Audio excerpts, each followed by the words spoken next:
What's up, RotoGrinders? Food for thought. We made it to the Super Bowl, another season just about in the books. I'm the Luuch. I'm here with my guy, Chief Justice Will Priester, and we have a phenomenal guest with us today, but I'll let Chief do the intro because that's what he does. Yeah, man. So glad to come on and talk with everyone yet again. This is our last NFL pod. Maybe we sneak one in for NBA. You never know. But this is our last one for the season. And I think closing this one out, man, we probably couldn't have a better person to come on. It's been in the industry a long time. One of the industry GOATs. I'm just going to say it like this, folks. Number one in our program, Thunder Dan in our hearts. Dan Palyo is in the building from Rotoballer. Dan, what's going on? Guys, I don't know if I'm worthy of that intro, like, geez, but I appreciate it. Made me feel welcome here. I was thrilled when you guys offered me to come on, and excited to talk just about sports. Anything you want to talk about, love it. Appreciate it, man. Thanks for that, Will. Yes, sir.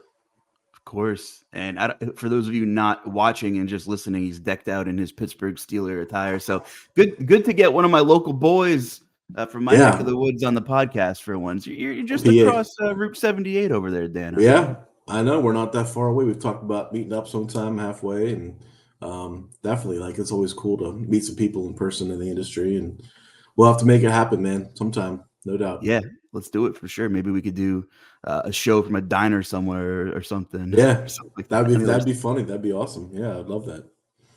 We have a lot to catch up on.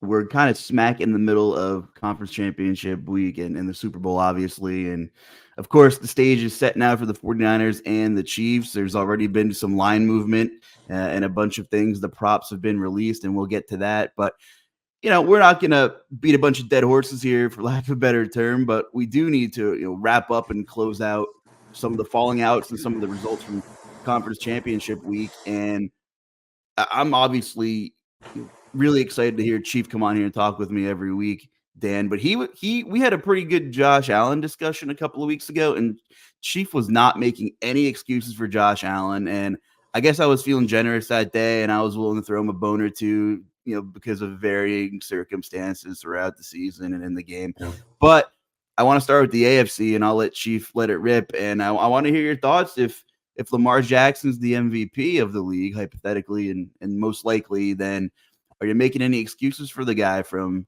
the Baltimore Ravens loss to Kansas City 17-10 last week?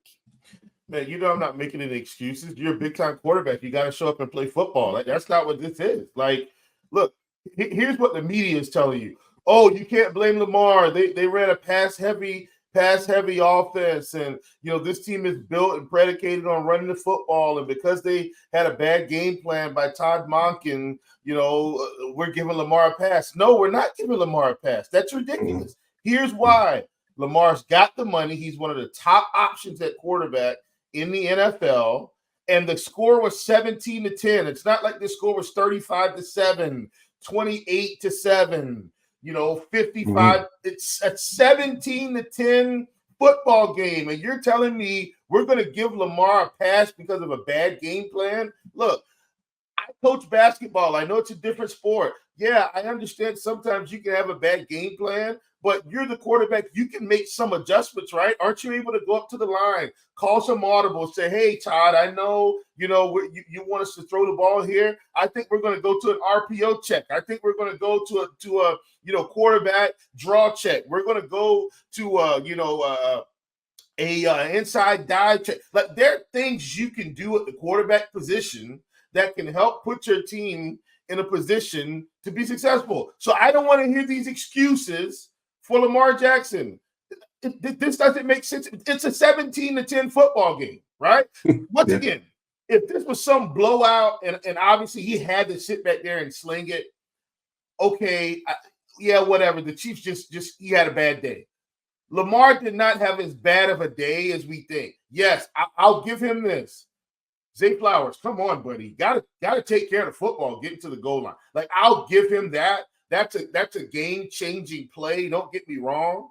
But to give Lamar a pass, and we're saying, yeah, he's the MVP, but no, we're not doing that. Josh Allen doesn't get a pass. Dak Prescott doesn't get a pass. Patrick Mahomes doesn't get a pass. Aaron Rodgers never got a pass in my book if you listened to this podcast before, right? These top quarterbacks, Justin Herbert's not getting a pass.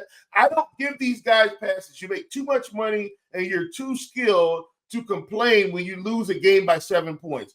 Get out there and do your job. If your job is to play quarterback, then guess what? Hit the wide open receivers, and Lamar's got legs, right? Lamar's good enough. Lamar was good enough to take over this game by himself. The defense did their job. They gave up 14 points early. They gave up 3 points the rest of the quarter. It's your job to win the football game now, not the defense. They did their job. I'm going to cut it off there because I'm sure Dan has some thoughts. But giving big-time quarterbacks passes when they don't play well really fires me up, Dan. I'm the same way. I can tell. I'm probably giving more energy to Lamar because I think he played way worse than Josh Allen did. And Josh Allen made some timely mistakes late in that game that cost him a win. But Lamar just played bad almost start to – like, come on, guy. You can run the football yourself. Yeah. He did none of that. That makes no sense. Makes no sense. I'm going to be quiet, Dan. Please. All right. Here's where, again, I'm removing my Steeler homer hat. Like as a Steeler fan, I was obviously rooting against the Ravens. But here's my thing.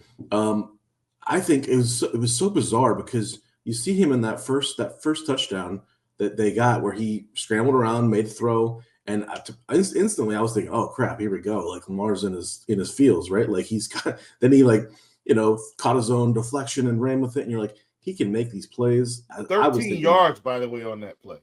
Right. 13 yards.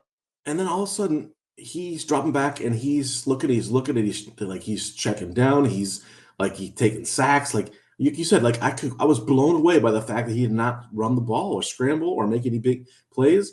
The big play made to Zay Flowers, but eventually they didn't score on. But was another one where he ran around, scrambled, found the guy deep. Like if he would have played within his normal self, I think they probably win the game, or at least the game is a possession game down to the wire, whatever.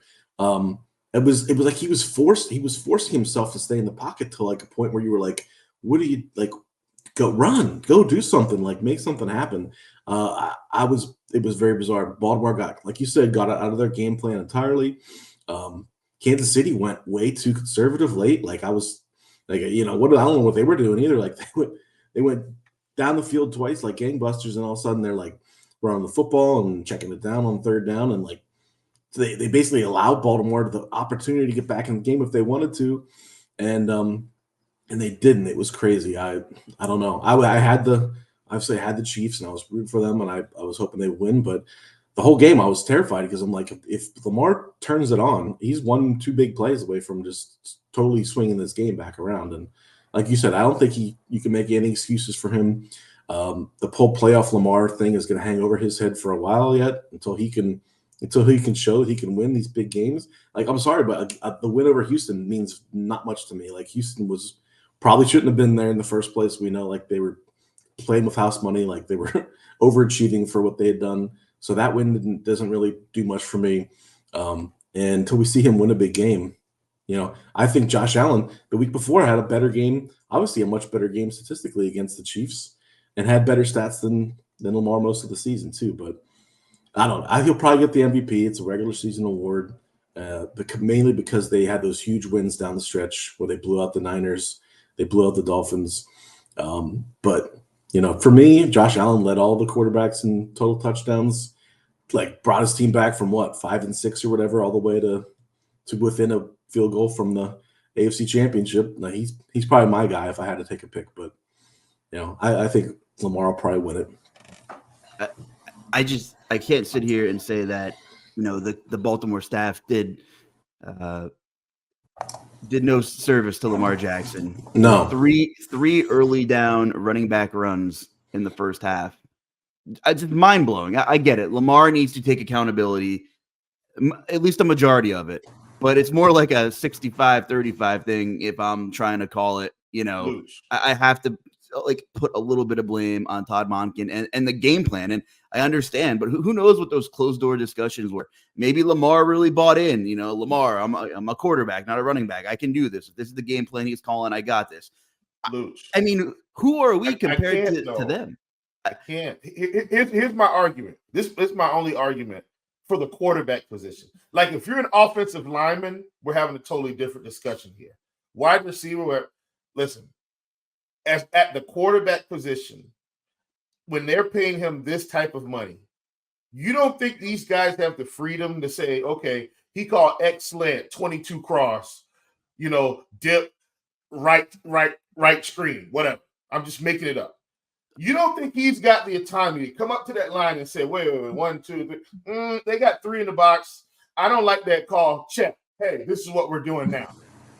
You don't think he's got that type of autonomy. Lamar's not that guy, though. Lamar's not that guy. Like, I'm sorry. Like, he's the lowest Wonderlic scorer in the league. Like, he's not Peyton Manning up there. He's not going to make those checks and those. He's not a heady, like, audible guy. He's just an incredible athlete who can make incredible plays. So let him run around and play backyard football. Like, that's what he's good. I get it.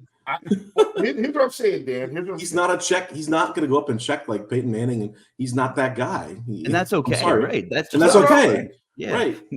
Here's my argument, though. How many years has Lamar been in the league? This is what I'm really getting at. Lamar's been in the league long enough to have the ability for 1 to 2 checks. Like, because football's intricate, but like to check from a pass to a run is very simple. Like, sure. You look, you say, okay, hey, we've got numbers. Hey, we're checking to this run play. Oh, we're supposed to run. Wait a minute. They've got the advantage on the run. We're going to check to a screen, a bubble screen outside or a quick pass outside to get us 3 or 4 yards to keep which is an extension of the run game. Okay, wait a minute. They're running this. Okay, here's what we're going to do. We're going to go RPO. We're going to try to hit the slant. If not, I'll pull it out. Like that. That's all I'm saying. Like, he knows how to play football. Like, I know he's not Brady or Mahomes or heck, maybe even CJ Stroud in terms of how he wants to manipulate the game. But you can make 1 to 2 checks from a pass to a run to like, that's all I'm saying. Like, come on, guy. You've got to know that. Maybe those simple checks would be enough in a 17-10 game to get the win, but still, you're Todd Monken. You have the whole playbook available to you rather than Lamar checking down to a couple of options at the line. It's obviously it's mind blowing to all of us. You don't have to blame Lamar. You can blame Lamar, but the 3 of us sitting here still are like, what the hell are they doing? Like, who are you going to blame is a different story. But the fact is, that was just kind of a head scratcher. And, Spags has done an amazing job with that defense in Kansas City this year. And I mean, you know what? Like, he didn't even have to adjust. He just started blitzing. It worked. There was nothing and no screens, nothing to counter it in the Baltimore game plan, apparently. So he just kept coming the whole game. And if it ain't broke, don't fix it. So, Luuch, there it is. I didn't play the quarterback position. And even I know if they're going to start sending blitzes from any side, you just throw to where they just vacated. It's very – look, okay, I know I'm making this more simple than it actually is, but my point is if you play quarterback, slant right where the blitz left, out route right where the blitz – like it's not rocket science per se. And I think, you know me, I'm just much harder on quarterbacks because quarterbacks get paid the money. And especially the big quarterbacks. Like, if you're Jacoby Brissett, you're going to get a pass from me. You're not the starter, right? You're not the guy they're playing the big money. You're the guy they're paying to come in and keep the team afloat if something bad happens, right?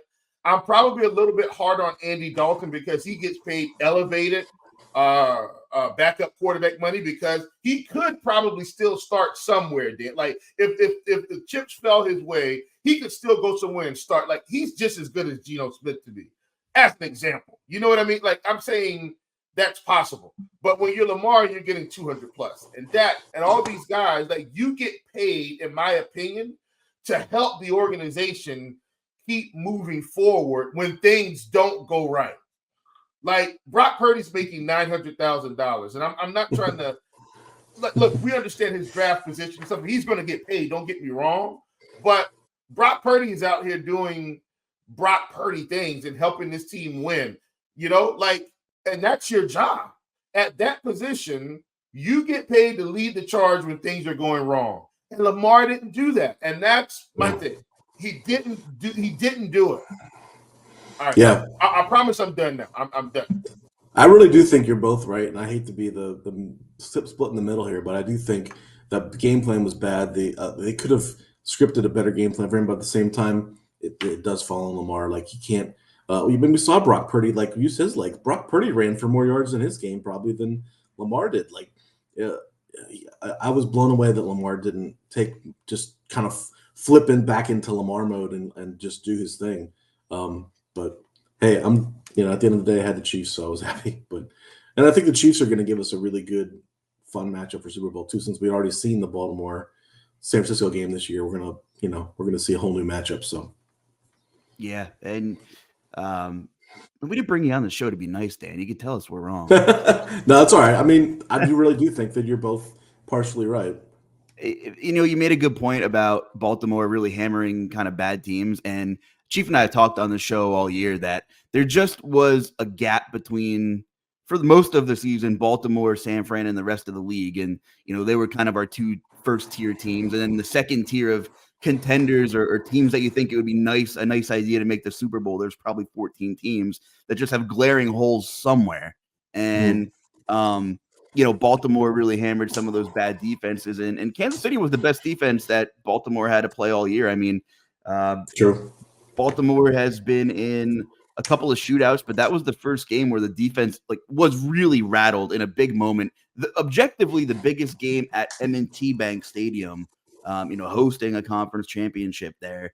I had to look back because I couldn't believe the other AFC conference championships at M&T Bank were on the road. But then when you realize you're playing in a division with, Brady Manning, conference with Brady and Manning for 20 years, I guess it's not that far-fetched. Sure. But, all the frustration penalties late in that game from that defense, the unnecessary roughnesses and the late hits in the quarterbacks, like those free 15 yards and first downs. I don't want to say put the nail in the coffin at that point because it was a one-score game, but you just kind of felt it just watching through the television screen from your living room, kind of felt it getting away at that point that these guys are kind of rattled. Yeah, no doubt. I thought that too. And I think there's certainly some people who are going to say the Chiefs get calls and the NFL wanted the Chiefs to win. There's all those conspiracy theorists out there. But I mean, most of those calls in the announcers were on the same page. Like, those were all the right calls. Like, there wasn't anything really that questionable there. Like, late hit on Mahomes, all the other personal foul stuff, like Zay Flowers spinning the ball over the dude. Like, what are you doing? Like, just really dumb stuff. I know he's a rookie. I mean, it's kind of, but like, you could tell, like, it was in their heads. Like, they were in their own heads a little bit. And, the Chiefs have been there. That's the thing about the Chiefs, man. They've been there. They've done it. And one of the things we'll maybe get into in the Super Bowl is like the fact that they're back for like the fourth time in 5 years. Like, they know the routine. They know the drill. No moment's too big for them. So, yeah, I figure we'll get to the Chiefs when we look to the Super Bowl. They outclassed the Ravens. They kept their composure. The experience was definitely a huge factor. You make a great point. Since we're going to talk a lot about the Chiefs, can we shift over, I guess, to discuss more of the, the fallout of the Detroit, and we'll save the Niners talk for the Super Bowl preview here, but just gut wrenching. And if, unless you're an NFC North fan of someone else that's not the Lions, or you're just a 49ers fan, just from like a human nature perspective, I'd be a little bit worried about you if there wasn't like a sliver of you kind of pulling for the Detroit story to maybe win this game. And just a gut-wrenching collapse. Chief, Detroit, rough one, phenomenal season, but with their season ending in that fashion, the fan base and the organization has to feel a lot more empty. And it has to feel a little bit more of a failure of a season than it probably should feel like at this point for them, just because of the substantial lead they had in that game. Listen, I don't want anyone. I'm going to bring my level down because I could get even more flabbergasted about Dan Campbell and this play calling. But I'm going to start at this level and work my way up and try to keep this thing on the rails. I don't care what Dan Campbell said in his press conference about taking chances. Sir, you were up big time in this football game. Luuch, Dan, I'm not sure how much you've listened to the pod. We are a pro field goal podcast. But here's why. If you keep taking points, right, you're going to come out ahead in the end. So it's not, to me, it's not about, well, it's 4th and 2 on the 25. If I'm up 24 points, 21 points, 17 points, and it's 4th and 2, take the field goal. You're going to go up 20. Even if they come down and get, like, you kick the ball off, they got to drive the length of the field. And obviously, I know they still have to drive the length of the field if you're kicking from the 25. But my point is, you left with something, right? Mm-hmm. It's kind of like, I don't know if any of you guys have ever been part of that timeshare sales pitch. The reason you go to the sales pitch is because they're saying you're going to leave with something no matter what.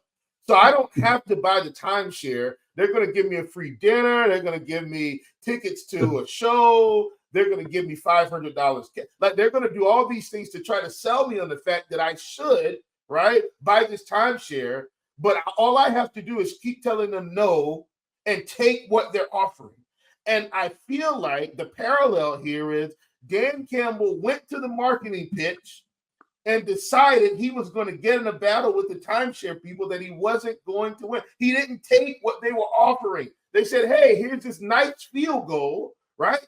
Or you can keep going and try to get the touchdown. Maybe I should equate this more to deal or no deal or something like that, where there's this zonk room and you're like, hey, they're saying, hey, we'll give you $500, or you can try to see what's behind door number 2. And door number 2 could be just something that's just terrible. They call it the zonk, and it's nothing. You leave with nothing. This is what Dan Campbell did to the Detroit Lions football team. He almost got them there and left with nothing. And that's bad coaching. I'm all for Dan Campbell being aggressive. But my point is this. When you're up by that many points, and yes, guess what? We can blame it on the drops until we don't kick the field goals. If he took those 6 points, and yeah, I know this probably isn't apples to apples and oranges to oranges. I get that. They lost the game by 3 points, folks. You see what I'm saying? See, this is where I get frustrated. Don't sell me this crap that you're going to continue to be aggressive. They were going to try to recline. No, you were up big time in this game. If you took those 6 points, there are different outcomes, because guess what that does, Luuch? I'm not sure if he knows this. There's another offensive coordinator, another head coach on the other side that's going to now have to change their game plan, because rather than you being up 14, you're now up 20. You get what I'm saying? And so their game plan going down the stretch now, as you get into the fourth quarter with 12 minutes left, 10 minutes left, and they're still down 9 points. They have to have a different game plan. They're not going to sit around and try to say, okay, well, we got to hand it to McCaffrey. We want to be methodical. No, they have to figure out ways to score, because their running game had got going in the first half. And I think in the second half, they ran the ball 6 times. Look, folks, I don't give these people passes when they have a chance to win. When you're in an NFC championship game and you're up close to 20 points, that's your opportunity to win. The game was squandered away by being too risky. I don't care what your regular season thoughts were. I don't care what you've done in the regular season. Do you think the Detroit Lions fans would have cared if Dan Campbell would have decided, hey, let's not be as risky today, kick these field goals? No, they would have been extremely happy to purchase their $5,000 tickets and head to the Super Bowl. So not only, Dan, did he cost his team a win, he cost the organization more profits. He cost them the glory of getting there. And next year isn't going to get easier. The Vikings are coming back. The Packers are coming back. The Bears are coming back. It's not getting easier. The NFC South may be better. The NFC North, the NFC East, all may be better. We just saw it. I know we're not talking about this right now, but we just saw the Eagles got a competent offensive coordinator in there. They may now be a problem coming into the season, and this might be a team now that they have to contend with. I'm not sure what's going to happen with Tampa Bay. Obviously, the offensive coordinator came to my beloved Panthers. We'll see it. I know I'm throwing some things in there that we're not talking about, but my point is the NFC on paper looks like it's going to get better, and Dan Campbell now has to figure out, how do we navigate the landmines of my aggressiveness when we're up? Okay, I'm done. Wow. All right. So let's start with the fact that I agree with you, Will, that that Dan Campbell had made his reputation on being this risk taker and all that stuff.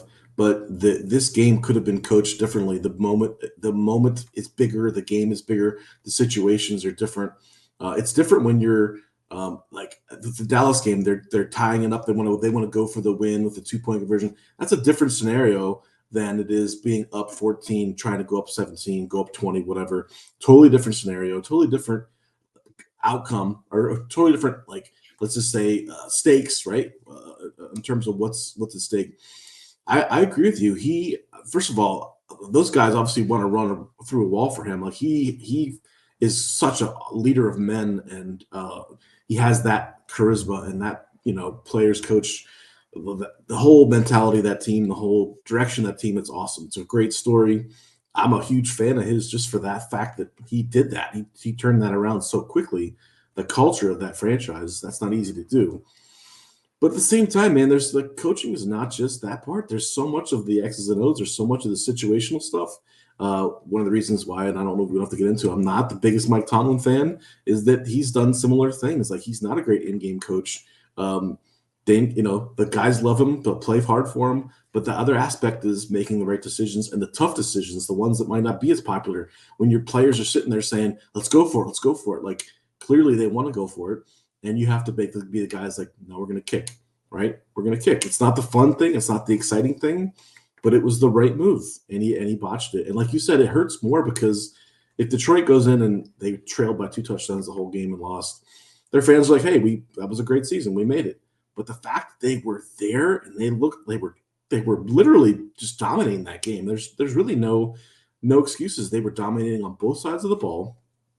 And football is such a game of momentum, right? There's no other game out there where things can turn on one possession or one turnover or whatever it might be, And that, when I felt it whenever they went for it on fourth and didn't get it, I was like, man, they're leaving that door open, just the slightest crack. And then, of course, they go down and score, fumble, the door's wide open, right? Next thing, the tip pass, and you're like, oh man, everything's going their way now. Like, you open that door crack, and that team like San Francisco, right? Talented, good, opportunistic, just came crashing through. So I agree with you, man. He didn't do what needed to be done, and he should have accountability for that.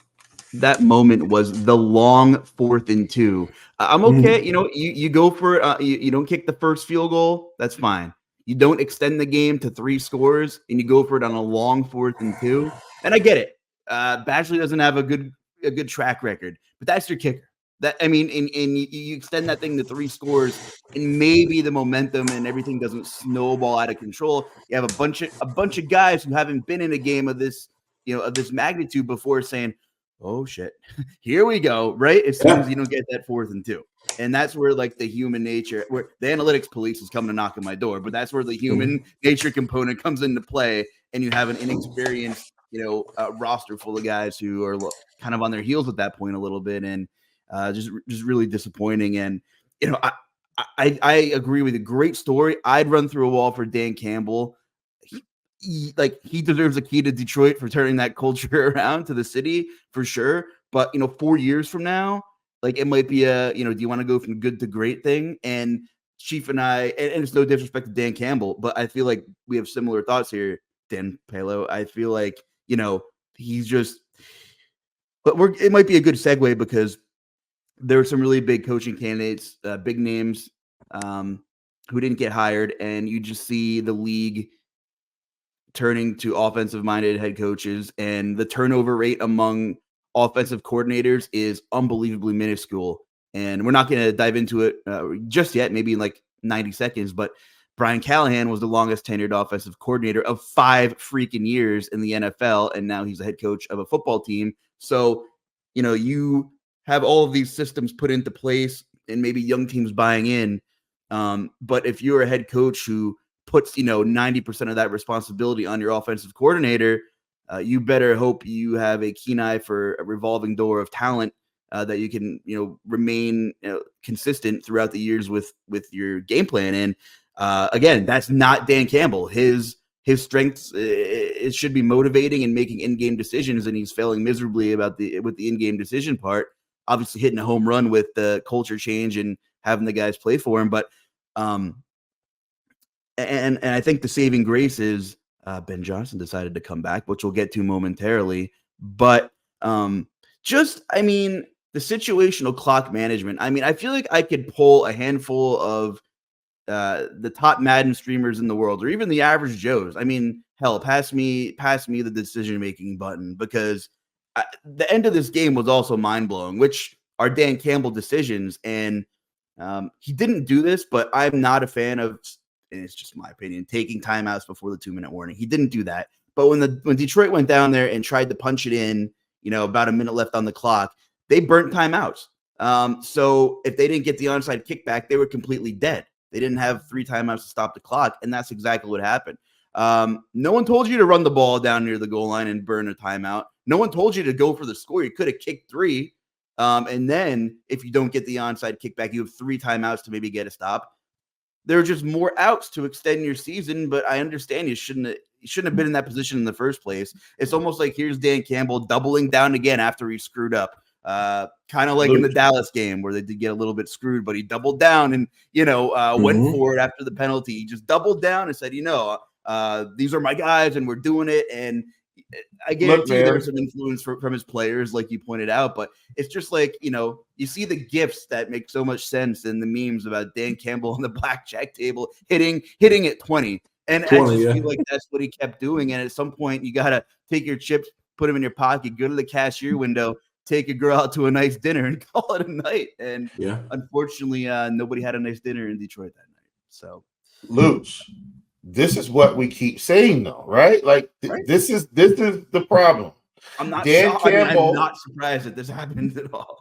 Dan Campbell has an overcommitment to being Dan Campbell. At some point, there's got to be a line that says, okay, there's winning and then there's philosophy. Right. And that's how I feel about analytics. Right. And because guess what?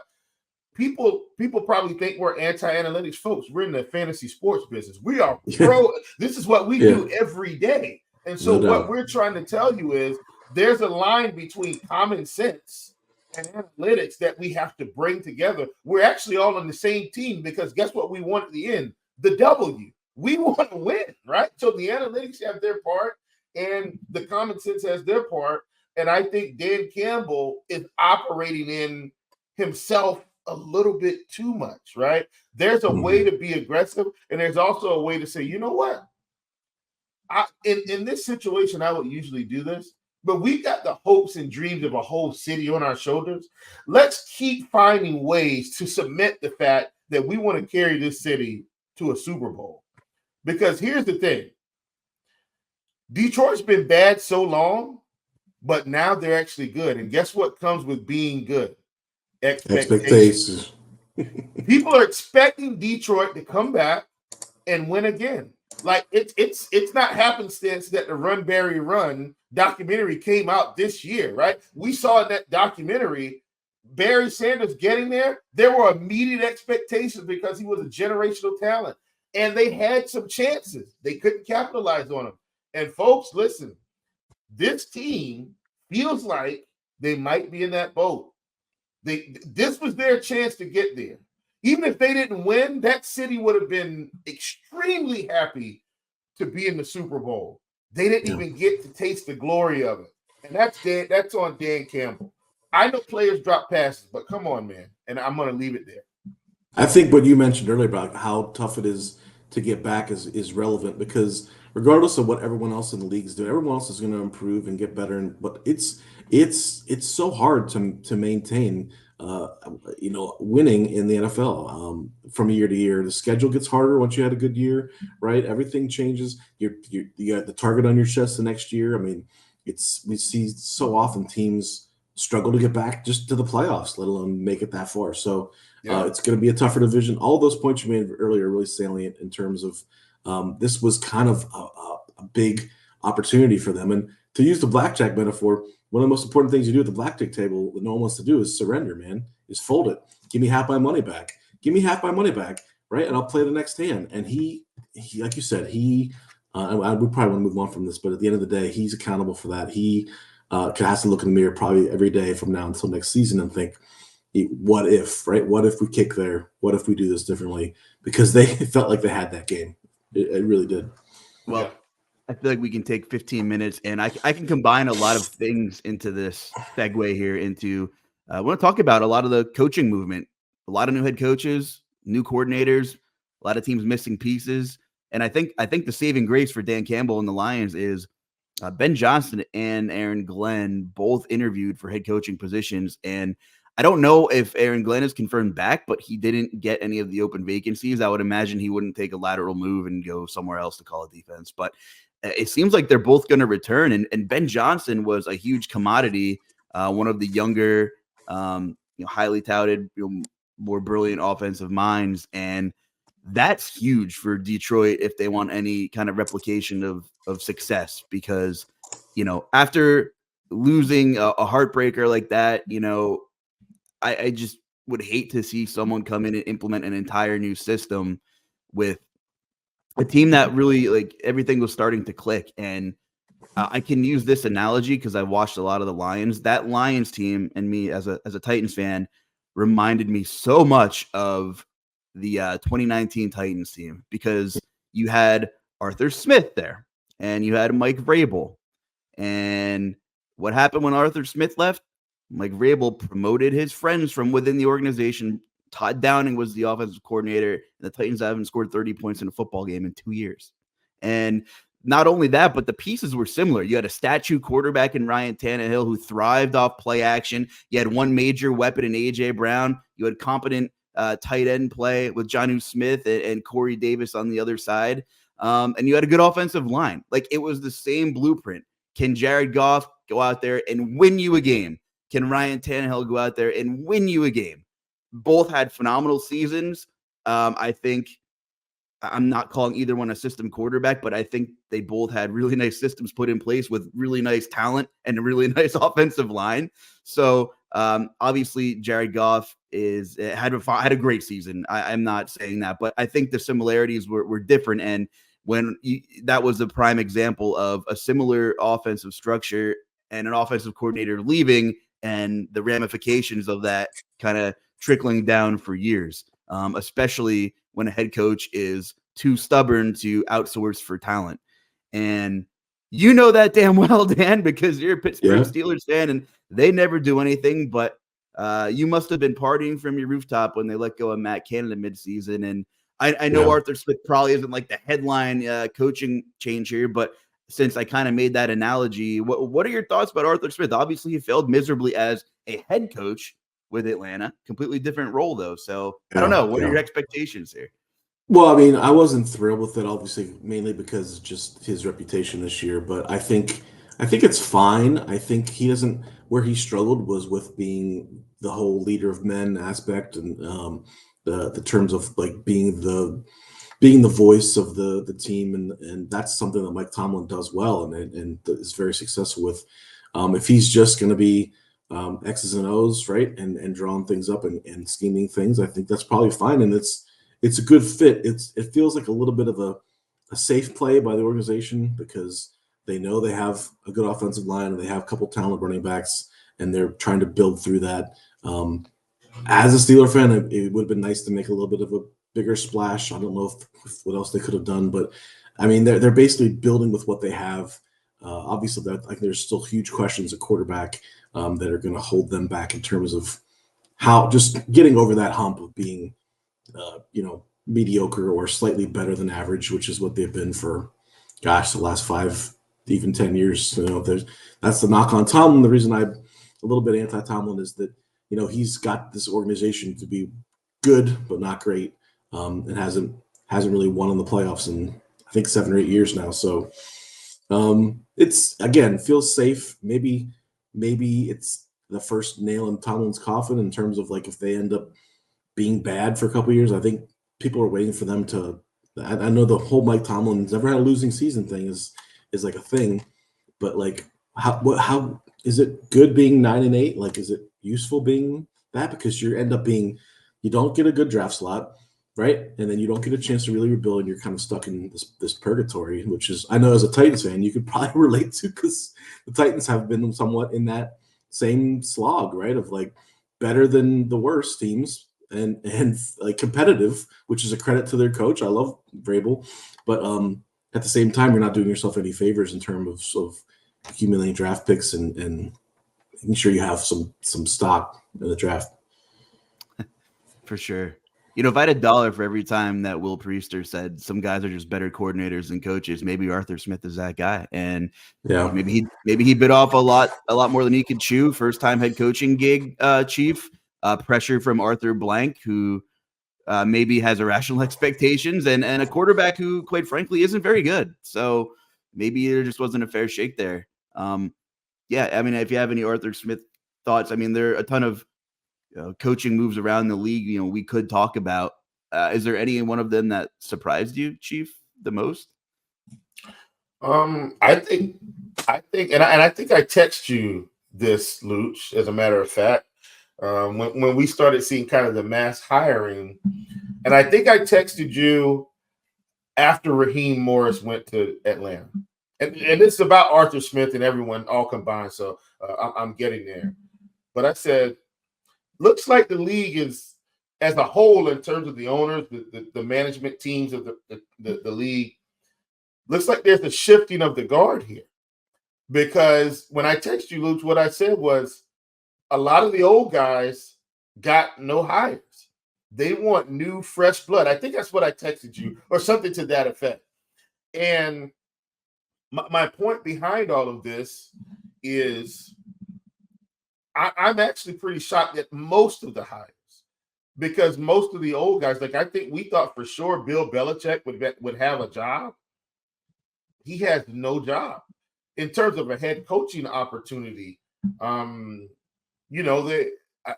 lot of these coaches are young, or younger, let me say.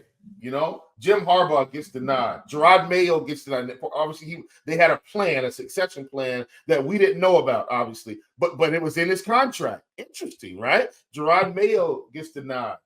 Titans, Brian Callahan gets the nod. Antonio Pierce. I will say, I think the Raiders giving Antonio Pierce a shot for a full season, I think that was the right move. I think we saw a significant shift in the culture of that team with Pierce at the helm. I was actually very, very thrilled that he got a shot to continue to impact the culture. I mean, you can even see it with Devontae Adams. He didn't get the ball 20 times every game, but he still looked bought into what they were doing to me. I thought that was a big deal. Let's call it Dan Campbell-esque, right? Like he had the troops ready to go. I thought that was a good hire. The Panthers got Canales from Tampa Bay. Raheem Morris, goes to Atlanta. Seattle gets Mike McDonald's, kind of staying around a defensive-minded head coach. We'll see how that works out. And then the Commanders hired Dan Quinn. And Luuch texted me about this one, I think yesterday, Luuch, and he realized, interesting. Dan Quinn, I don't think that's who they actually wanted, but they end up with Dan Quinn. I think Dan Quinn might be getting the worst end of all these hires, because Washington, that organization, is just in turmoil in terms of player personnel, and he's got to come in there and kind of try to rebuild something almost similar to the Steelers, but not so much. I want to revisit something that Dan talked about with Arthur Smith coming over. I think Arthur Smith hire is actually probably a little bit better than we think, because they've got running backs that he can get that running game going. At quarterback, what are they going to do? Sounds like they may even have Mason Rudolph competing to start, which I get it. But I'm with you, Dan. I like Mike Tomlin as a coach, but they just haven't had enough losses to go and get the big guns. Like George Pickens is fine. Deontay Johnson is fine. Freiermuth is fine. But when are we going to get? I mean, obviously Watt is there. When are we going to get Malik Neighbors? Right? When are we going to? It's like have one bad season and say, okay, we got our Marvin Harrison. We'll be fine next year. So I think for a lot of these coaching hires, I actually like them. I think player personnel is going to be the key to a lot of these hires, though. Like, and that's the key anyway. But when you look at some of the top tier teams like San Francisco, what have they done? They've impacted player personnel significantly. I don't think we can overlook the job that John Lynch has done with player personnel. And he's not afraid to go swing for the fences in the season. Like, yeah, their defense wasn't great. And I still don't think their defense is elite. Don't get me wrong. But he wasn't afraid to say, you know what? Chase Young, we may not keep his contract, but let's go get him because we need him right now. Like, we need him today, right? And so player personnel, I think, is going to impact a lot of these things. And so we'll see how it shakes out. But I definitely was I think I was most impressed with the Raiders for keeping Antonio Pierce. I mean, like I said, I was very impressed with what I felt like was an immediate culture shift from the day he started coaching, was the interim head coach of the team. You could just see the moxie. And it's going to take more than that. Don't get me wrong. But I think it also impacted winning. And maybe they go out and get a quarterback of some sort, you know. Last thing I'll ask you, this one is for Dan. Sure. Because I do think there's something circling or swirling around this, Dan. I do think there's some validity to it because I'm starting to hear some rumblings, just backdoor talk. Do you think the Steelers swing for the fences and go get Justin Fields? And I'm not saying Justin Fields is the answer. That's not what I'm saying.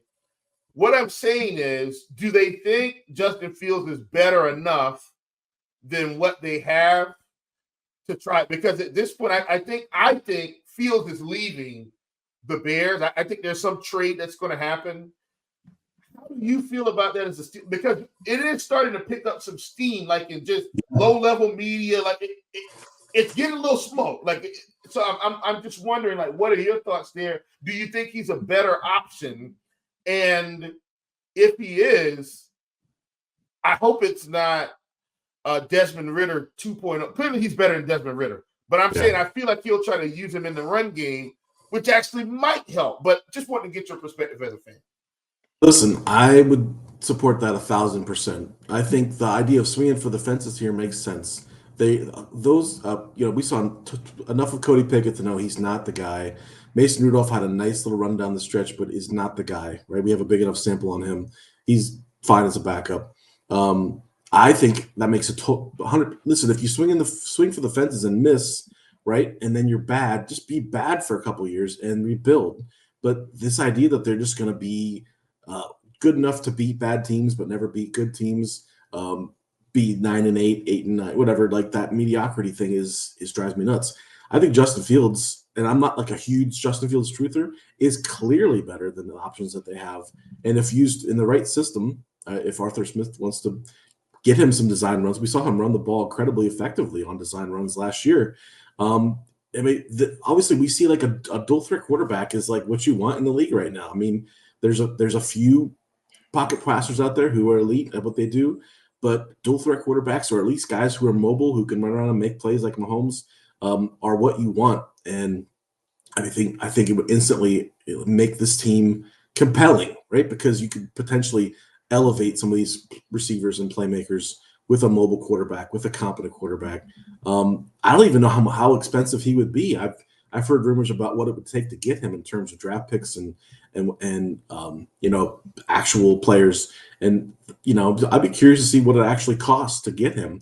But go for it. Why not? I mean, I think the last thing everybody wants is to see another season with a mediocre quarterback and just running the football and trying to win 13-10. And it's not fun. It's not that exciting. It's not an exciting brand of football to watch. I know there's this whole Pittsburgh mentality of like toughness and defense and whatever, but that's not what the NFL is anymore. It's not, right? It's an offensive league, right? It's a league. That's all the rule changes. That's why they want you smacking guys and taking out the quarterbacks and crushing them down there. They want fun, high flying, reasonably scored games because it's more attractive. I'm with you. And look at that division. Like, obviously, Deshaun Watson's healthy next year. You got him, Joe Burrow, and Lamar Jackson in your division. Like, you can't expect to compete with those teams with average or below average quarterback play. So either that, if you swing for the fences and miss, and he's not the guy, then you're bad, and then you go draft a young kid in a couple years and rebuild. I don't see any reason why they wouldn't do that personally. Yeah, I don't think there's too much risk with it because I don't think they have to extend him the first year. So right, I don't think they have to extend him at least. And I'll go back and verify that just for my own personal thing. And by the way, Dan, my dad's a Steelers fan, so that's why I want to get your take. My dad would be elated for Justin Fields to come. It would just honestly, it would just reinvigorate some excitement, if nothing else. It's like, oh man, like this could actually be fun. We could actually have a fun product on the field, and I think something you mentioned, and then Luuch, I'm going to shut up and let you push this thing along because I don't want to get too far down the rabbit hole. Something you mentioned, I think, is like super underrated here. Joe Burrow wasn't healthy last season. If Joe Burrow's healthy 100% all the way through, they probably get out of that division and into the playoffs, and the Steelers are probably sitting at home. Like that's the reality. So I think they better make some type of move because Joe Burrow coming back, and we're going to see if he can stay healthy because remember, availability is important, and his availability has been shaky here recently. He's had some weird injuries that have cost him some time. Let's see if he can finish another season. But I definitely think getting a guy like Fields would be interesting for them. I think there's some truth to this. Steelers may try to put something together to get him. I also think there's something interesting with the Falcons that they may try. He is from Georgia, by the way. I think they may try to put something together. And I feel like those are the top two teams, in my opinion. Let me ask, last question, Luuch, and then I'm done. Dan, how would you feel? And I think it's probably the right thing to do, unless they're going to get somebody that's really going to impact the organization. How do you feel about them just giving up their first rounder to go get him? And the Bears saying, hey, we'll take it. Like, and they say, hey, straight up, we'll give you our first rounder, give us Fields. Now the Bears get, I think, 3 first-round picks. I think, if I'm right, I think now they've got 3. Do you think that's worth it enough to go get someone to quarterback this offense? I do, honestly, I do, because we've seen teams give up that much or more for quarterbacks, or to move up in the draft to draft the quarterback that they want. If it works out and he ends up being good and you're competitive and you extend him, it's probably cheap. That's actually cheap, right? For what? And if it doesn't work out, hey, it's 1 year without a first round pick. I think they have enough organizational depth to recover from that. And if not, guess what? Again, people have to deal with the fact that sometimes you're going to have to be bad. And no one wants to be bad and watch a 3-13 season or whatever it might be. But most of the times you got to tear it down before you build it back up. So if you're already here and you want to get to here and quarterback play is the answer, there's no reason that you don't be aggressive and go after Fields. I would love to see it. I think it's brilliant. And to your point about Atlanta, he'd be fun down there too. If he didn't go to Pittsburgh, Atlanta would be a really fun spot to see what he could do there. But Pittsburgh clearly overachieved this year. They won some games they shouldn't have. They had a soft schedule. They got Cincinnati without Burrow. All the things broke well for them. They got to play the Ravens last week without Lamar. I mean, anyone that can't see that isn't really paying attention that Pittsburgh really wasn't a 10-win team. There may be a 7 or 8-win team at best without things really breaking their way. So no one ever really talks about this anymore, but just kind of piggybacking off of Lamar and Josh Allen, no excuses. I mean, they keep losing to Patrick Mahomes, who could arguably be the greatest quarterback of all time in 10 years from now. I'm not ready to say that yet. But how about, speaking of trading up, giving mortgaging the farm, for lack of a better term, was when the Chiefs traded up to number 10 overall in 2017 for Mahomes, they gave up their first round pick, which was number 27. They gave up a 2018 first round pick, which was the next year, and a 2017 third round pick. So they gave up 2 firsts and a third. And I was really wrong because I mean, I like Mahomes as a prospect, but when they traded up, I'm like, Alex Smith's pretty good. They got a pretty good team around him. They've gotten pretty far. Sometimes bold moves pay off. And, but how full circle is it that the trade that the Chiefs made was with Buffalo, and now Buffalo cannot beat them to get over them? It's a little. And guess what? If anyone saying, God, those guys were idiots for trading both of their first and a third. It's Buffalo now. Man, we were so stupid for giving them Mahomes. Yeah. They gave them their guy. It's just ridiculous. But just circling back to some of the coaching stuff is, when you're playing NBA DFS, good times usually. When you're playing NBA DFS and you have this master plan to late swap, and then the injury news doesn't break your way, so you have nobody to late swap to. That's what happened when the Commanders hired Dan Quinn. They had no one. They had no one left to late swap to. Ben Johnson went back to Detroit, offensive mind. Bobby Slowick, I guess maybe he wasn't ready or didn't interview well, went back to Houston. And I think the biggest story is, Bill Belichick and Mike Vrabel don't have jobs. And that goes partially hand in hand, I think, with what Chief said about the league, kind of turning a stone here and going with the new generation and offensive mind. And let me tell you, Mike Vrabel's not an offensive coach. Much like Dan Campbell, he will get players to run through a wall for you, but also he's much better than Dan Campbell as an in-game decision. That's his strength. But and kind of tying this all together is, for some reason, more oftentimes than not, the past year, I don't know why, but when there's been smoke, there has been fire lately. And I was told Mike Vrabel would land a job the next day, and that the Titans were the poverty organization for letting him go. And he has his busting with the boy friends Taylor Lewan and Will Compton saying it was the dumbest move on the earth. Then you hear some inclinings from some Titans players who I was surprised left or got cut, saying you had Wesley Woodyard went on a Nashville radio station and just said some stuff about Vrabel and how the locker room was actually really divided. Because he was so much in the mindset that coaches win games, not the players, that the ego thing was actually true. And word travels within this league very fast from organization to organization. And listen, I still like Mike Vrabel a lot. I love supporting him, but looking everything in hindsight now, like, he never outsourced for talent. We wasted 3 years of Derrick Henry with Todd Downing. Shane Bowen's an okay defensive coordinator, but he was so stubborn that he could coach his own guys up. He was the guy. He can get him to that level. This is my speculative opinion here. That eventually he kind of just got sick of it. And the Titans shipped out guys like Josh Reynolds, who had a miserable championship game, but was awesome for the Lions the whole year. They randomly shipped out guys like Tahir Tart, up and coming defensive linemen. There have been guys that for no reason have just kind of been cast offs. And I'm kind of wondering if, some of this smoke with the Mike Vrabel rumors at the local level has some validity to it, because I thought a perfect fit for him would have been a team like the Chargers, where, they're in cap hell right now, but they really needed someone to come in and get the most out of the talented roster on paper that they have. And if there's a guy that can flip a culture, is Mike Vrabel. And much like Dan Campbell did with Detroit, Vrabel kind of did that with Tennessee.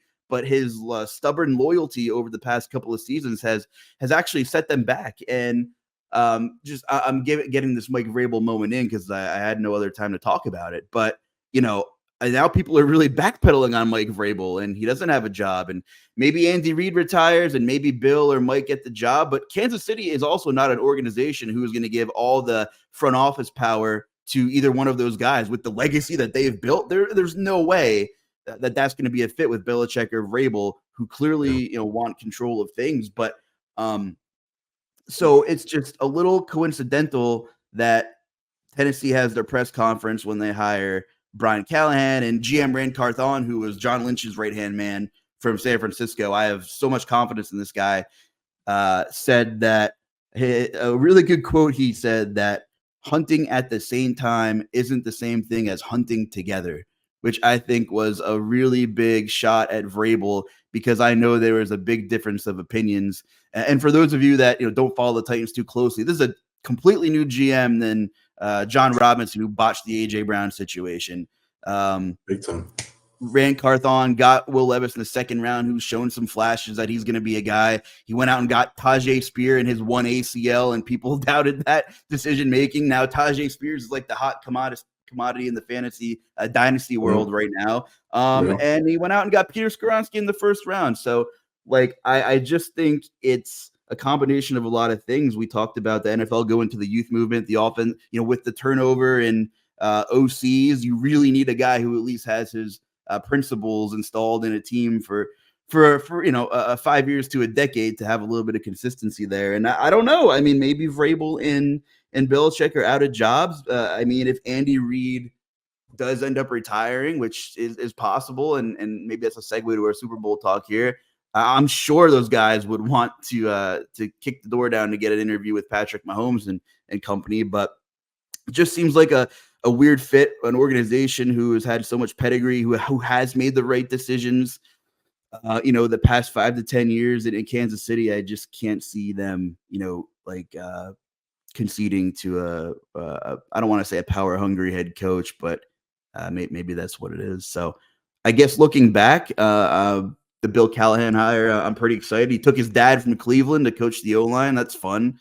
They poached Denard Wilson from Baltimore as a secondary right after they lost, which was fun. So I don't know. Tennessee everybody thought they took a step back with Rabel, but this might be the best staff I've ever seen on a Titan sideline since I could remember. So we'll see. And maybe that kind of goes into our Super Bowl talk here for the next, 10 minutes, 15 minutes or so before we get out of here, if that's okay with you guys. But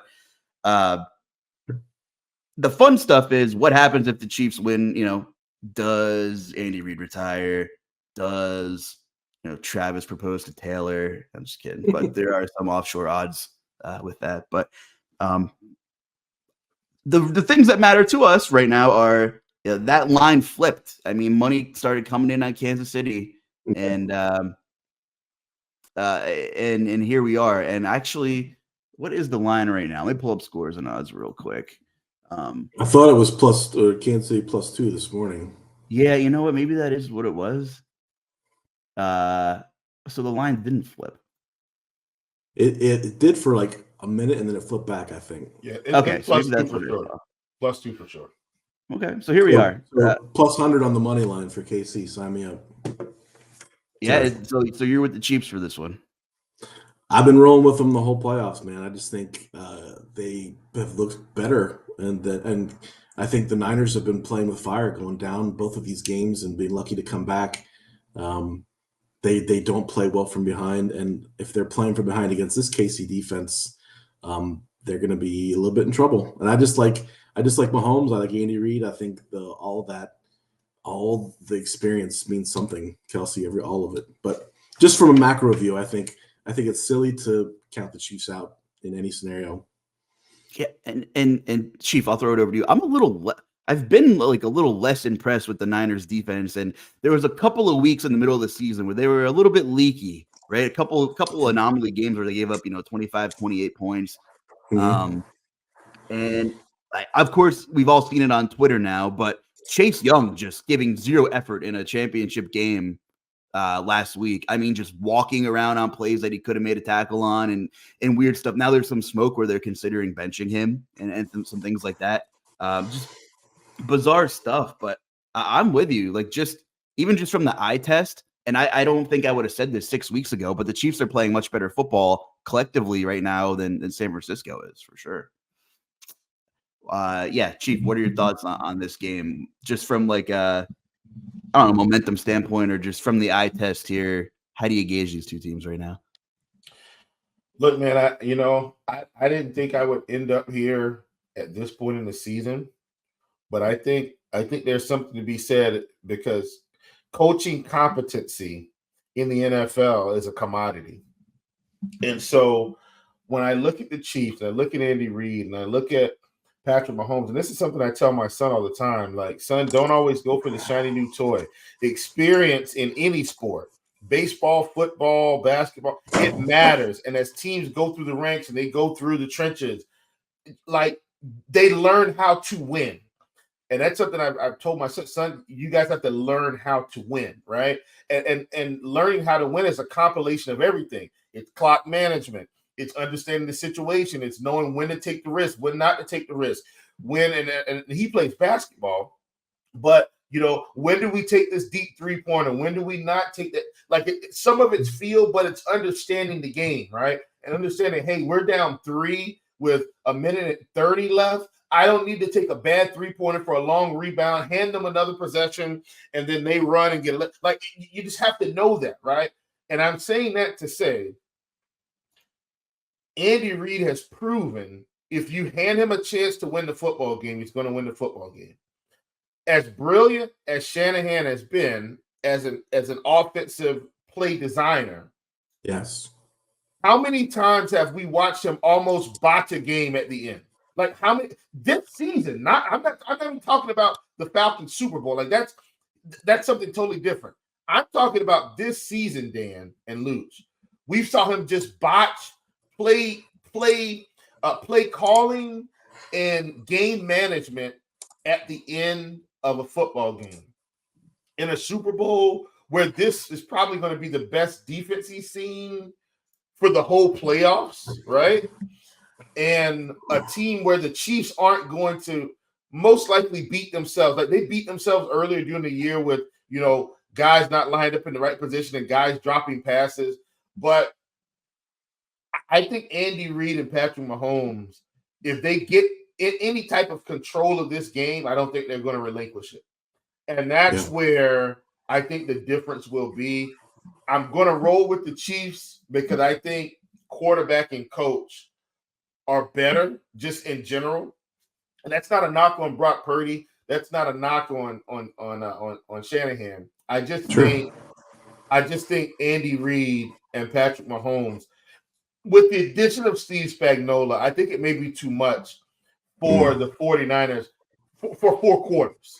I don't think it's a blowout. I think it could very well be a 3-point game, 3 to 4 point game. Like I don't see blowout here, but I do think the Chiefs get there, even if they're down. Like I think San Francisco could just give them the ball too early, late. Like that could be a bad, what I'm saying, like just a bad mismanagement. Patrick Mahomes gets it down 1 point with, a minute 40 left rather than 30 seconds. That could be the difference in them winning the Super Bowl and him driving down the field and getting the field. So that's really how I view this game. I just think Andy Reid's a better coach overall. Nothing against Shanahan and Purdy. I mean, I'll just jump right on top of that and kind of add a few things. What I think people don't realize about this Chiefs team this year is that they have a really different identity. They're not the Chiefs team from 3-4 years ago that was putting up 40 some points a game and had a bad defense and would win with offense. Like the identity of this football team is like running the football with Pacheco, right? They have a really good run game. Their offensive line is pretty good. Their defense obviously is very good, and then it's timely playmaking by Mahomes. Finding Kelsey on 3rd down. Obviously, Rashee Rice has come on really big and been a nice, find for them because their other receivers are pretty lacking. And this it's just a different football team. Like they won that game 17-10 against the Ravens. They won a tough, like that's not a game that they would win years ago in terms of winning tough, hard fought football games. I listen to Travis Kelce's podcast every week, probably do like a lot of other people. And he talks every week about just how these guys are bought in. They play for each other. They play for Andy. They love Andy. They love and I'm not saying San Francisco has a bad culture or anything. San Francisco's clearly more talented on paper, probably has better athletes and more positions. But I think Kansas City is just a kind of a team of destiny here. Like it feels like when you're playing the Patriots back when they had the dynasty, they didn't have the best talent, but you knew that like in the clutch, Tom Brady was going to make a play. The defense was going to come up big. It feels like they're in the middle of that ascension to like that type of dynasty. Yeah, I'm excited to see how San Fran approaches this game because unlike Baltimore, this ain't Todd Monken's show. And, Spags can blitz. And the thing about Kansas City is they play the most 2-high coverage in football. And they play, I think, the 6th most man. So, they're not going to completely change their identity. Of course, they have 2 weeks to prep, and this is, a highly decorated staff. Like, they're going to throw some wrenches in there for sure, especially against Brock Purdy, who hasn't been great lately. Some of the throws just hasn't been bad. But I kind of feel bad because, like, the media and just social media just crapping on him. But this guy tore his UCL last year, right? He had elbow surgery, and it's still a cool story. Whether or not he deserves the MVP or not, like, he still had like an incredible season, and maybe it's like a souped up version of Jared Goff in this offense right now. I mean, is Jared Goff a good quarterback? Yes. Is he better because of the talent and the system he plays in and the offensive coordinator? Also, yes. Like both things can be true. And I know Chief has mentioned, if you put Brock Purdy in a Broncos uniform in that system, like what would he be playing? Like I get it, but I think he's done more than enough to like warrant that he deserves to be that guy, and at least for another year here. But there's going to be so many cliffhangers and so much drama in the media. Whoever loses this game, it's going to be, well, what's up with Travis Kelce? Even though he went off, even though he's going off at a historical like pace in the postseason, it's still going to be flipped on Travis Kelce. Like it's still going to be the whole offseason, the Travis Kelce show. And if San Fran loses, it's going to be, is Brock Purdy the guy? Like, is he the guy? And like they would just be idiotic to not, another year in the system. Like he's going to be the guy again next year. Like it's just. Can I make one addition to that outside of the Super Bowl? You should. And Dan, I know you got to go, man. We're gonna let our podcast is just we love it. We talk about all kinds of stuff. All good, man. You guys talk as much as you want. I'm good. Fantastic. Another 30 minutes. I'm just kidding. Here's what I will say, and Luke, we've talked about this before. I think when you're an elder statesman in the league at quarterback, system matters way less. You've got enough experience. You've seen enough coverage. You've seen enough.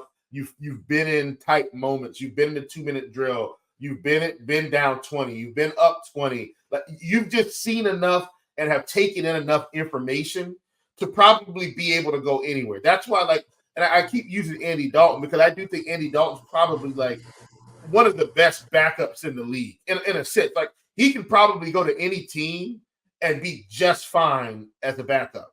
Look at Joe Flacco. How about Joe Flacco in Cleveland? Right. See, perfect example.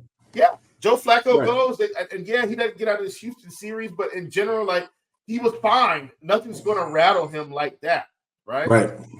When you're a young quarterback like C.J. Stroud, like Brock Purdy, like Patrick Mahomes, I do think system and situation matters early, and then as they get more experienced, then it matters less. And I think what we're seeing, and I'm saying that to support what we're talking about in general, how we were kind of talking about Patrick Mahomes and Brock Purdy, because they're at two different stages of their career, right? Like Patrick Mahomes is kind of past that early stage. So now some of the mistakes we saw last year and the year before that, where he was just throwing footballs in the coverage, like, Pat, what are you doing? Why'd you throw that football? We're not seeing that this season, right? Because he's got enough experience under his belt to understand I can't make that throw right now. It's going to cost us too much if it goes the other way, right?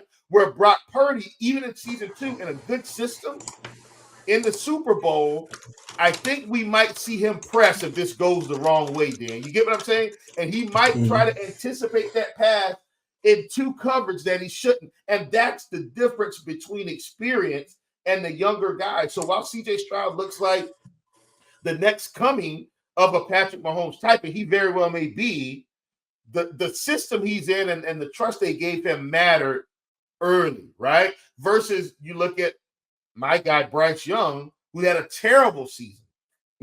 I'm going to say this and then I'm going to close it. I don't know what Baker Mayfield did, but he had to do something good to someone.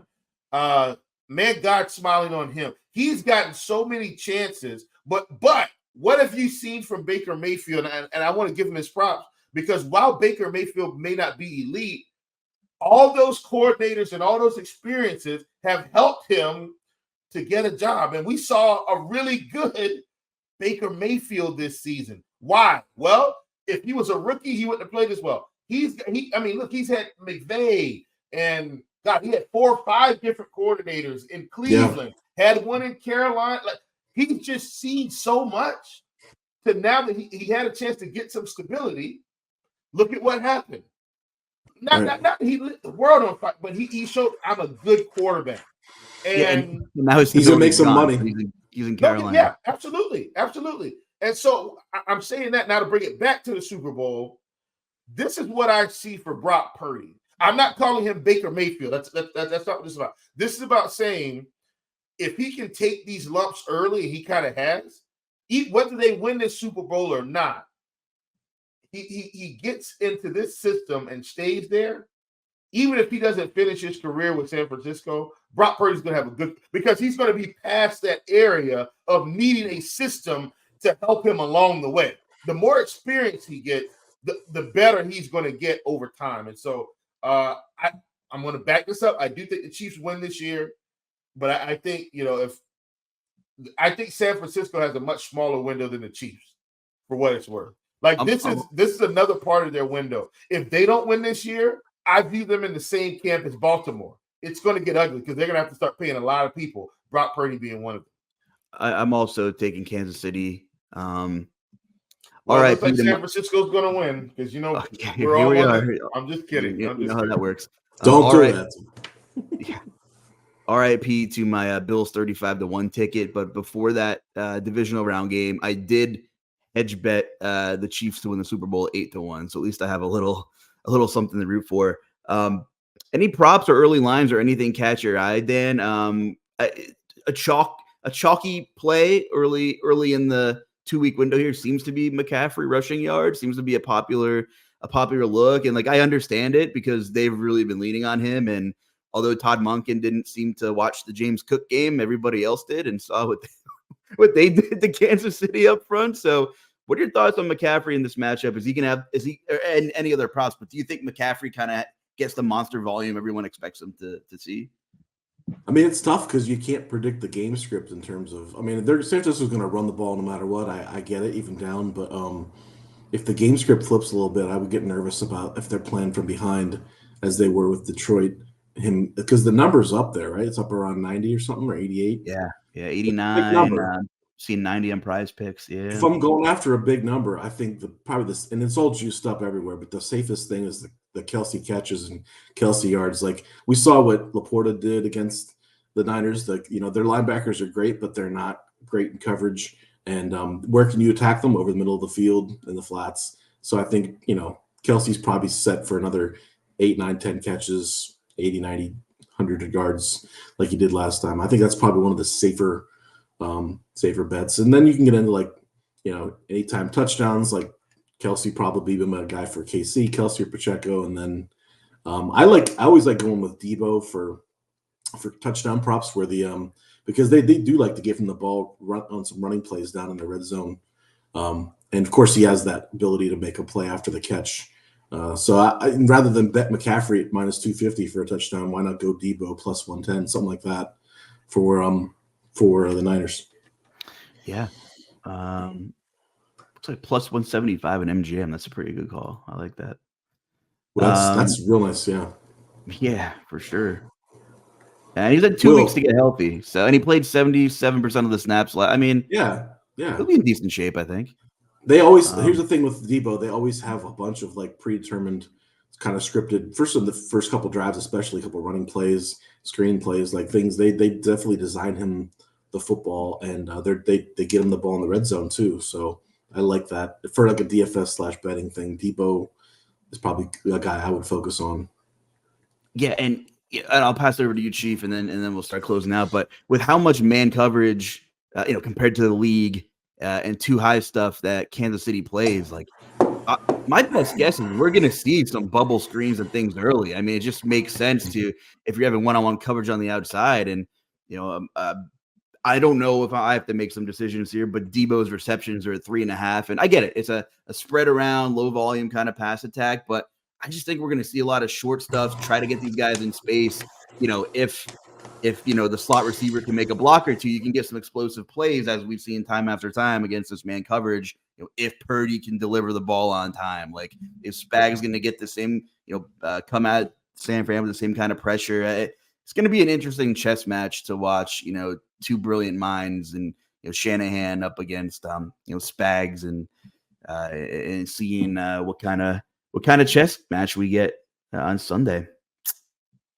Yeah, I mean, boys, you got anything else about the Super Bowl? Any Gatorade color predictions? Anything else we didn't touch on?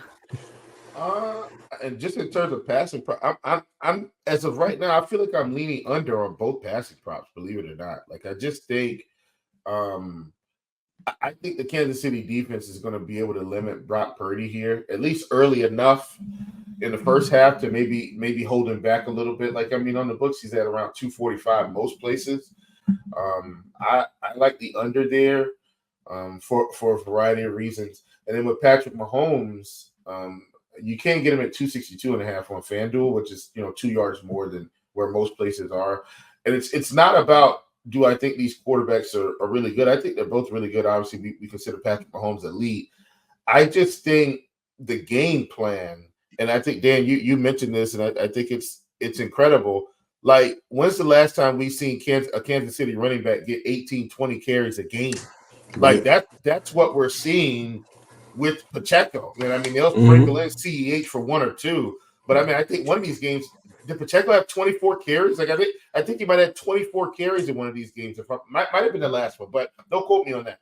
But either way, I think with the combination of the run game and you know, Mahomes kind of having 2 solid targets to throw to, and Rice and Kelce, I like unders on both of these guys. Now, obviously, you know, the game gets out of hand. Purdy's got to throw late. Like, it could shift, but I think this defense is good enough to hold Purdy back. And I think if Kansas City's in control of this game, they play a little bit more clock management like we saw against Baltimore. And I don't think they completely take their foot off the gas like in Baltimore, but I think, you know, I think they try to control it with the big guys up front. And so I like the under on both these passing games. Yeah, and I think that speaks overall to the overall under too, like 47.5. I'm okay with an under there because I can see this being a 24-20 or 20-21-17 type game with both teams really valuing every possession, trying not to make mistakes, throwing short passes, trying to run the football. Both teams with playing 2 high safeties, taking away deep shots. We always want a lot of offense, but in reality, like, these coaches know, you know, they're in the big game. They're gonna try to take away that stuff. Unless you never know. We never know with special teams touchdowns and defensive things. They're always fluky. But in general, I think I lean the under overall too. And it's I don't care who they are. I don't care if it's, you know, Mahomes or, you know, Peyton Manning, Joe Montana. Like, there's still some nerves for the first drive or so. Like, maybe, you know, all you need is, you know, 1 or 2, you know, miscues or, you know, poorly executed plays, and that saves you from some kind of scoring potentially. So I kind of side with, you know, there's a line between analytics and, you know, real life stuff, but the human nature of it is, I mean, there's billions of eyeballs that are going to be on this game, and you got to feel it a little bit. So, so I guess for story time, let me ask you this. I mean, football season's wrapping up. I'll open it up to both of you. Kind of just came to my mind. For you, Dan, and you, Chief, you know, we're all in the content world here, and on top of that, what is life after football season like? What, you know, obviously, some time opens up, and we're all busy people, and we have things to do, and I guess, you know, Dan, like, obviously, you have a lot going on in your personal life too, but also, like, what, you know, in the sports space, like, how early do you start, you know, shifting your mental game to baseball, and you know, looking forward here, just like, what do you do with the gap in entertainment? Do you watch something else during the off season on TV? Any series you're into or anything like that? Well, I know me and Chief are big basketball guys, and we're gonna keep following the NBA every day. I try to watch the Cleveland Cavs. They're my squad. Another win last night against Memphis. On NBA TV whenever I get a chance, or on League Pass. My wife and I just started from the beginning. We had never seen it. Modern Family, the show Modern Family, and I was like 10 or I don't know how I never watched the show. It was like on for 10 or 12 years or something. So we just started from the beginning, and we're watching it with my just about 11-year-old. She's just turning 11. So that's interesting because there's like a little bit of risque stuff in there occasionally. So, but it's fun for her. It's like a thing we do after my little toddler goes to bed every night. But basketball for the next couple months. But baseball, I just tweeted out yesterday, it's 55 days till I get to bet Cole Reagan's over strikeouts against the Twins. So we have a Cole Reagan truther. Yes. Yeah, baby. Yes. I love strikeout props and baseball stuff. And obviously the Pirates. I was on a podcast with my friend of mine the other day doing Pirates preview, and there's not a lot to preview with the Pirates, but in general, I do get excited about baseball season. And you know, I just love it. I love that the covering 3 sports keeps things fresh for me. And so when football is over, I'm like, we're still doing NBA, and then basketball or baseball is coming up. And by the time midsummer, baseball gets to be a bit of a drag, right? In July and August, you're like, well, hey, training camps are starting for football, and it just never stops, man. So it keeps things moving, keeps things fresh, keeps things fun. I don't know how people cover one sport all year round. I don't think I could do it. I know some people can do it. I don't think I could do it. Will, what about you, bud? Listen, you already know. Baseball, I started digging into baseball probably a month ago. And that's a lot, because and it wasn't digging in terms of like standard. I just want to see, okay, who's been moving, right? Because baseball, sometimes these weird transactions happen. You don't know, and a player that may not be as important, but it's still important for us because of the DFS aspect and the fantasy aspect and the props and pick'em aspect. So, I started digging into that stuff and saw some interesting things. I'm sure you guys saw the news yesterday. Corbin Burns going to Baltimore right after they sold the team. Yeah. That is huge. That tells me Baltimore is in to try to win this thing. Right? Yep. I said, boy, this is getting interesting. While the Yankees got Juan Soto. Like, I think, and I know that was like kind of at the beginning of the big surge, but Baltimore sneakily making moves. And the thing about baseball that I think is different from basketball and football to some degree, the best team doesn't always win. It's who's peaking at the right time. And I think Baltimore is trying to find a way to peak at the right time. When I look at the Braves, can we just get some pitching? Like, that's my team. Obviously, I live in the southeastern part of the United States, and the Braves were the only professional baseball team in my area. So I've been a Braves fan since I've been, knee high to a house cat. I think that's another old Southern phrase, but who peaks at the right time? And a lot of these teams, I feel like, have made some moves. The Dodgers have essentially tried to buy a championship. We'll see how that works out for them. And there you have it. But baseball's fun. I love the strikeout props. And then, now we've got DraftKings Pick 6 that's available to us, which is changing the game in terms of peer-to-peer contests, kind of like traditional DFS. They don't move the lines all day. And so I think that's going to challenge Prize Picks and Underdog and all these other pick'em sites to kind of think about what they're doing differently. And I actually think it's going to help for a better ecosystem for the pick'em space, especially since, at one point, man, a lot of these companies, Prize Picks, Underdog, were taking a lot of heat from legislation, with what I consider backdoor deals. People telling them, look into this. Is this really, a game? And I think as the pick'em space evolves, I know it's the story time, and that's kind of what I'm talking about. As it evolves, I think peer-to-peer is the new way that people are going to play the props and pick'em game, and I think that's going to essentially save the DFS industry, because it's a beautiful industry to do. That's awesome.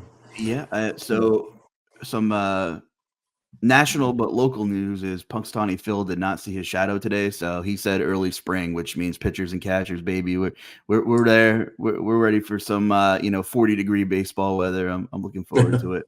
That's got to be a little bit closer to your way, right? Not this way. Yeah, we're still in a couple hours away, but yeah, it's always a big deal in PA what Punxsutawney Phil does. Hey, speaking to your Orioles thing, I just looked.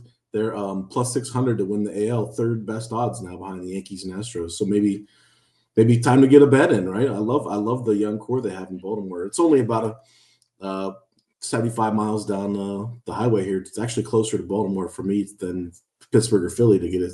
So I'm gonna try to get down to Camden Yards and see some games this year. Great stadium too. I haven't been to a game in a couple of years, but I love how they let you bring in like outside food and stuff like that. Like real family atmosphere. But it's gonna be fun, man, and I'm excited, and we'll have you covered here. At some point, we'll be back in this podcast. I would love to do an NFL draft kind of edition. I think we did that last season. I'll have to run it up the chain and see if we can get the green light. But we can't thank all you listeners enough for our season finale here, and hope you enjoyed a little breakup from all the analytics and everything you follow around the sports betting and DFS industry, wherever it is. Hopefully this is a good little mental reset button. And thanks for letting us be in your earbuds, whether you're at the gym or cleaning the house or whatever it is that you do. We appreciate you. But before I let Chief close it out here, hey Dan, where can the people find you on Twitter if they want to give you a follow? Yeah, I'm at ThunderDan DFS. Check me out there. I post some stuff daily for NBA props, and have links to all of my different content at Rotoballer. So appreciate you guys having me on, man. It was a blast. Absolutely. Chief, any closing thoughts before we ride off into the sunset here? Well, as we always tell you every year, folks, this ain't your mama's podcast, and it never will be. Thank you for joining us, and we'll see you around the way. Awesome. Well, for Dan and Chief, I'm the Luuch. We'll catch you in a couple months. Enjoy the Super Bowl.